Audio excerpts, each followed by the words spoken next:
أعوذ بالله من الشيطان الرجيم بسم الله الرحمن الرحيم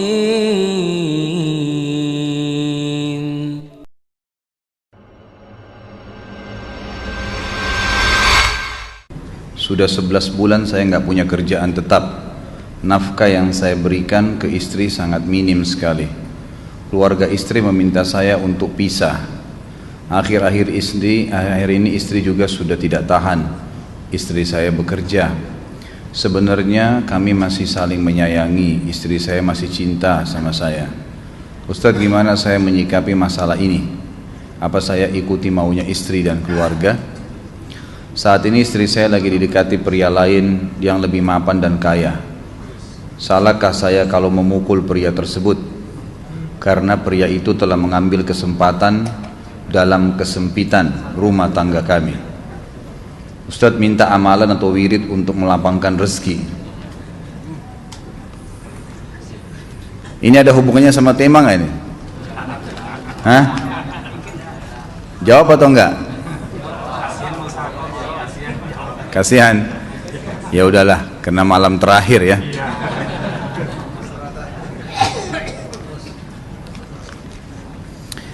Yang pertama sekali, saya menyarankan Anda saran dari laki-laki ke laki-laki. Prinsiplah dan jangan merendahkan diri di hadapan wanita. Maksudnya begini,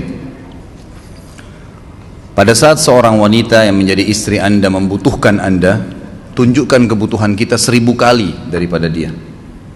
Dia sayang, dia perhatikan, dia siap berkorban. Kita harus 1000 kali lebih hebat daripada itu. Laki-laki memang penaung. Tapi kapan dibalik? Kalau saya pribadi, kapan dia tidak butuhkan, menunjukkan kebutuhan, saya 1000 kali tidak butuh sama dia. Untuk apa Anda merendahkan diri di depan seorang wanita yang kalau memang dia tidak bisa menjadi seorang istri? Karena kapan wanita sudah menyombongkan diri di hadapan laki-laki, tidak akan ada wibawa sama sekali. Ini poin dulu dalam pembukaan. Dan selalu saya sarankan siapapun ikhwah yang minta saran saya dalam masalah rumah tangga, yang paling pertama ini saya ucapkan, saya bukan menyuruh Anda menjadi keras, bukan. Tapi saya mengajak Anda untuk punya prinsip dalam hidup. Wibawa, pemimpin rumah tangga. Dibutuhkan kita butuh, tidak dibutuhkan ya sudah. Masih banyak gantinya. Dia mau ganti laki-laki lain, silahkan, ahlan wa sahlan, silahkan. Allah akan gantikan penggantinya yang lebih baik. Dan itu harus bisa kita punya prinsip. Memang begitu. Kalau ini kita terapkan dalam kehidupan kita, kita akan sangat mudah hidup. Terkadang subhanallah ada pengorbanan berat. Berpisah dengan meninggal, berpisah karena masalah dosa yang dilakukan oleh pasangan kita, jelas haram. Kalau ada seorang istri hanya karena masalah suaminya kekurangan ekonomi mau berhubungan sama laki-laki lain, wanita apa ini? Cinta itu pengorbanan, kasih sayang, bukan hanya pada saat mampu kemudian disayang, pada saat tidak mampu kemudian ditinggal. Subhanallah. Hati-hati, hukum Allah subhanahu wa ta'ala berlaku. Akhwat yang jadi istri, ikhwah yang jadi suami harus tahu pasangan kita itu punya Tuhan sebagaimana kita punya Tuhan yang sama, dan Allah itu maha adil. Memang dalam kehidupan kita ada naik turunnya, dan makna cinta adalah pengorbanan. Itu sebenarnya kalau hanya kita kantongnya lagi penuh kemudian disuka sama istri, pada saat lagi tipis, lagi masalah kemudian dia mau berhubungan sama laki-laki lain, naudzubillah min dzalik. Wanita apa ini? Kalau saya tidak naungin. Kalau saya nggak naungin. Kamu mau sama dia silahkan, ahlan sahlan, silahkan jalan.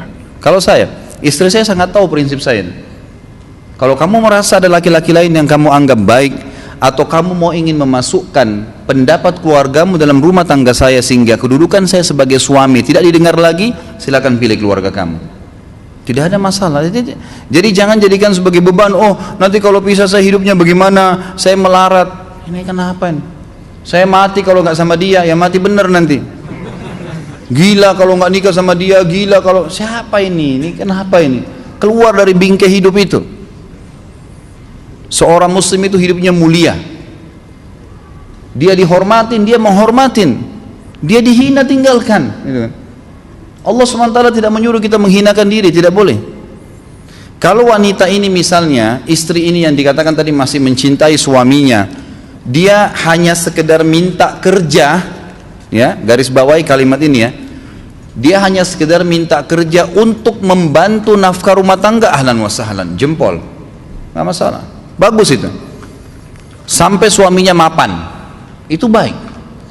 Tapi dalam kondisi masih status istri punya hubungan sama laki-laki lain, naudzubillah min dzalik. Mana ghirah, mana kecemburuan positif yang telah Allah pelihara dalam diri kita, nggak boleh. Pada saat seorang sahabat pulang ke rumahnya mendapatkan istrinya selingkuh dengan laki-laki lain, tidak disebutkan apakah berhubungan biologis atau tidak, tapi yang jelas sahabat ini sampai kaget, masuk ke rumahnya temukan ada laki-laki lain. Dia bingung mau lakukan apa. Dia pergi ke Nabi SAW lalu berkata, ya Rasulullah, saya pulang rumah istri saya lagi sama laki-laki lain. Maksudnya dia pandu saya harus buat apa nih? Apa yang terjadi? Subhanallah, Sa'ad radhiyallahu anhu sahabat Nabi mulia menghenuskan pedang mengatakan, ya Rasulullah, kalau terjadi pada rumah tangga saya akan penggal dua-duanya. Dua-duanya saya penggal nih. Tapi di sini ulama bilang saat ingin menghukum kalau terjadi pada keluarganya dengan penggal ini, bukan maksudnya dia menghukum secara individu, maksudnya dia, saya ingin terapkan hukumnya Allah, dirajam, dibunuh karena mereka sudah menikah dan berzina. Hukum Allah terapkan, kemuliaan agama harus ada. Harus begitu. Seorang istri yang mau tinggal di bawah naungan kita sementara kita sudah berkorban di bawah terik matahari, sudah bekerja, sudah memilih dia dari sekian banyak wanita, kemudian dia mau berkorban, hormatin dia, junjung dia, lindungin dia, rangkul dia, gitu kan, bela dia, memang harus begitu. Tapi kalau masih dalam naungan, kemudian sedikit himpit masalah ekonomi lalu berhubungan sama laki-laki lain, naudzubillah, jangan dipertahankan, berbahaya sekali, gitu kan. Jangan Anda menjadi laki-laki lemah gitu. Saya kemarin ditelepon oleh dua orang sekaligus, subhanallah. Sahabat dekat telepon kepada saya, laki-laki. Ustadz, maaf mau ngomong sebentar. Baik, silahkan. Ustadz, saya ini istri saya pulang ke rumah ke kampung ayahnya ibunya karena alasan mengurus ayah dan ibunya. Akhirnya saya sama anak-anak ditinggal di sini sendiri. Setiap kali saya panggil pulang, dia bilang sudahlah saya nggak mau pulang. Kalau mau nikah lagi silahkan. Dia bahasakan begitu. Bagaimana sarannya Ustadz? Saya bilang nikah lagi. Dengan tegas saya bilang nikah lagi. Kalau tidak terbuka pintu fitnah. Perempuan itu kenapa harus pilih orang tuanya? Tidak boleh secara syar'i. Nggak boleh. Sudah menerima akad nikahnya seorang laki-laki, laki-laki itu yang dinomorsatukan di atas ayahnya, nggak ada alasan. Kalau suami izinkan boleh urus orang tua, kalau nggak diizinkan tidak boleh, nggak boleh. Bagaimana dia tinggalkan suaminya sama anaknya? Kaget itu saya katakan begitu. Iya, bahkan sekarang hukum poligami sudah wajib bagi Anda, nggak boleh. Wajib sekarang. Ini ragu mau melangkah seakan-akan poligami itu dosa, padahal dia ditinggal oleh istrinya. Bagaimana bisa ini? Ada laki-laki seperti ini nggak punya prinsip, harus melangkah. Dia sudah dapat jawaban saya, dikasih ini Ustadz, teman saya juga mau bicara, masalahnya sama lagi. Ustadz, istri saya tinggalkan saya, Ustadz kayak mau menangis. Sebentar, jangan pakai nangis laki-laki. Apa ini cengeng? Ditinggal wanita nangis, subhanallah. Orang nangis itu ditinggal meninggal Rasulullah SAW, ketinggalan sholat subuh berjamaah, itu nangis. Nggak jadi jihad, nah itu nangis. Ditinggal perempuan nangis, la ilaha illallah. Allah ciptakan perempuan lebih banyak daripada laki-laki. Ini bukan menurunkan martabat perempuan ya. Artinya harus seorang pemimpin itu punya wibawa. Nggak bisa, kalau nggak akan dianggap remeh nanti. Istri itu dinaungin, dilindungin, dididik, diberikan haknya ia. Berikan berlipat-lipat penghormatan sebagaimana dia berikan satu penghormatan, nggak apa-apa. Tapi jangan sampai menginjak martabat seorang pemimpin, tidak boleh. Akhirnya saya sampai bilang sama dia, akhi, ambil keputusan. Kamu mau balik sama saya berumah tangga di sini, atau kamu pilih rumah orang tua kamu? Oh, saya pilih orang tua saya, baik, saya ceraikan kamu sekarang. Assalamualaikum, tutup telepon, selesai. Jangan lama-lama. cengeng sekali. Udah sujud sama Allah, saya masih berat cintanya Allah. Ia minta kepada Allah subhanahu wa ta'ala, minta gampang dihilangkan dari hati. Sebagaimana dia datang, dia bisa keluar, gampang itu. Subhanallah ya, jangan terlalu mencintai dunia berlebihan. Kalau saran saya, kalau istri anda ini tanya baik-baik, kalau kamu bekerja hanya karena mau bantu nafkah rumah tangga sekarang, ahlan wa sahlan, silahkan.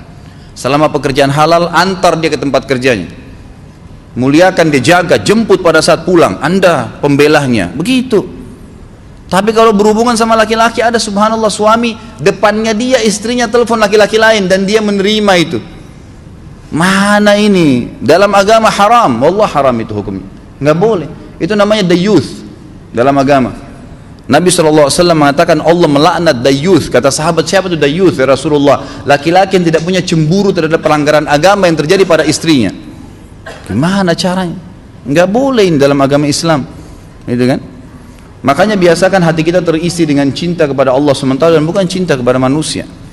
Mencintai istri karena Allah yang perintahkan, mencintai suami karena Allah yang perintahkan. Jadi semua karena Allah. Tidak ada kata-kata hilang, tidak ada rugi kalau kita meninggalkannya.